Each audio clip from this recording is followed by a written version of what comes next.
Kitab Keluaran. Ini adalah kitab kedua dalam Perjanjian Lama.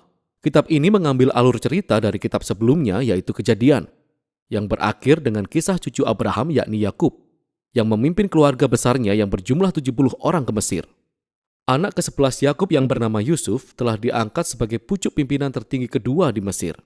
Dia telah menyelamatkan seluruh keluarganya dari bencana kelaparan. Fir'aun, Raja Mesir, memberi tawaran kepada keluarga Yusuf untuk tinggal di Mesir sebagai tempat untuk mengungsi.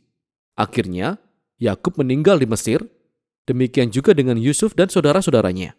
Kira-kira setelah 400 tahun berlalu, kisah Keluaran dimulai. Nama Keluaran merujuk kepada peristiwa yang terjadi pada paruh pertama kitab ini, yaitu keluarnya bangsa Israel dari Mesir.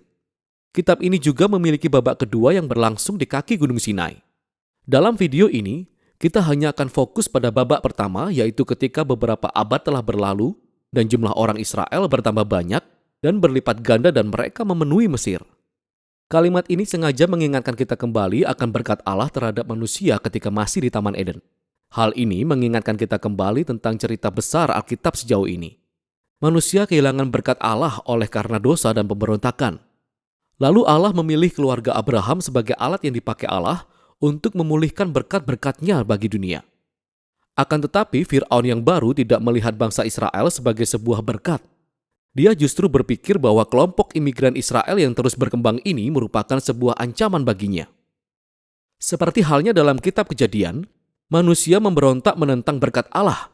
Di sini, Fir'aun berusaha untuk menghancurkan sumber berkat Allah, yakni bangsa Israel. Fir'aun secara brutal memperbudak bangsa Israel melalui kerja paksa. Lalu dia memerintahkan agar semua anak laki-laki bangsa Israel ditenggelamkan di Sungai Nil.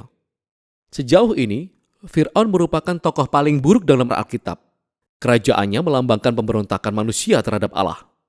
Fir'aun telah mendefinisikan baik dan buruk menurut kepentingannya sendiri, sehingga tindakan pembunuhan terhadap anak-anak tak berdosa pun merupakan hal yang baik baginya. Mesir telah menjadi bangsa yang lebih buruk dibandingkan Babel dari kitab Kejadian. Sekarang bangsa Israel menjerit meminta pertolongan untuk melawan Babel baru, dan Allah merespon. Allah membalik kejahatan Fir'aun ketika seorang ibu membuang anaknya ke Sungai Nil, tetapi dalam sebuah keranjang. Lalu anak itu mengapung dengan aman sampai pada keluarga Fir'aun sendiri. Ia dinamai Musa, dan dia terus bertumbuh sampai kelak menjadi seorang yang dipakai Allah untuk mengalahkan kejahatan Fir'aun. Dalam sebuah kisah yang sangat terkenal tentang semak yang terbakar, Allah menampakkan diri kepada Musa dan mengutusnya untuk pergi menghadap Fir'aun dan memintanya untuk membebaskan bangsa Israel.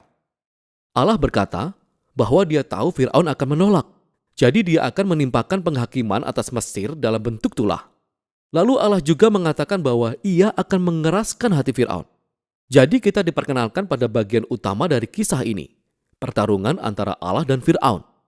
Apa maksudnya ketika Allah mengatakan bahwa dia akan mengeraskan hati Fir'aun? Sangatlah penting untuk membaca bagian kisah ini dengan cermat dan berurutan. Pada pertemuan pertama antara Musa dan Fir'aun, kita hanya tahu bahwa hati Fir'aun menjadi keras.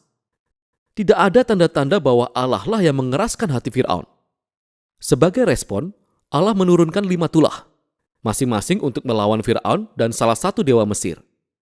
Setiap kali tulah diturunkan, Musa menawarkan kesempatan kepada Fir'aun untuk merendahkan hati dan membiarkan bangsa Israel pergi.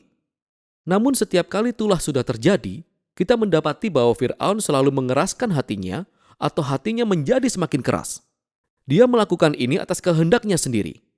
Baru kemudian ketika 5 tulah berikutnya diturunkan, kita mulai mendengar bahwa Allah lah yang mengeraskan hati Fir'aun.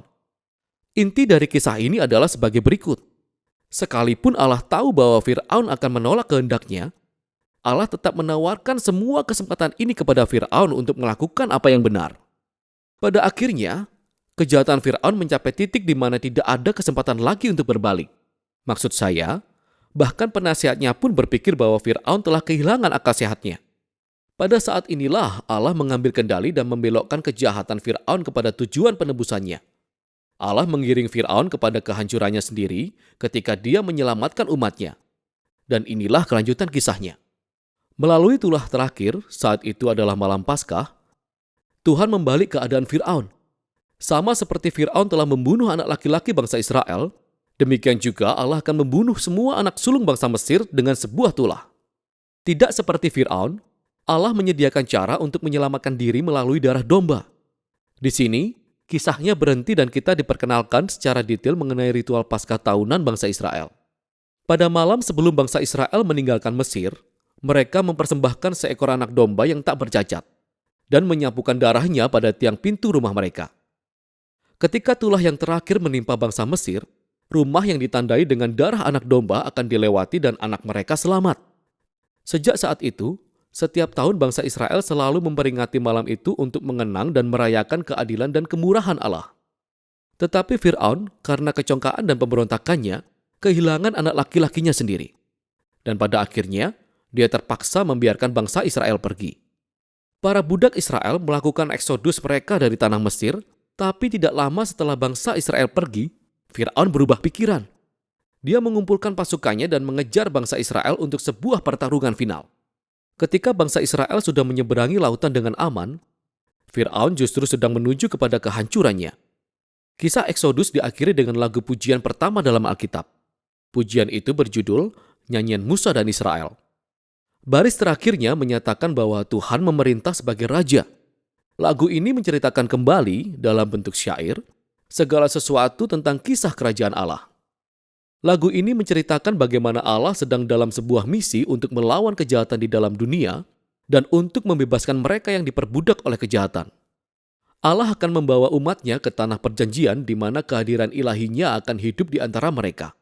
Kisah ini memberi gambaran tentang bagaimana jadinya jika Allah menjadi raja atas umatnya. Setelah Israel menaikkan puji-pujiannya, kisah ini berbelok sangat tajam. Bangsa Israel berjalan melewati padang gurun dalam perjalanan mereka ke Gunung Sinai. Mereka lapar, mereka haus, dan mereka mulai mengkritik Musa dan Allah karena telah menyelamatkan mereka. Mereka berkata bahwa mereka merindukan hari-hari baik mereka ketika ada di Mesir. Itu gila. Allah dengan murah hati telah menyediakan makanan dan air bagi bangsa Israel selama di padang gurun. Tapi kisah ini mempunyai sisi gelap.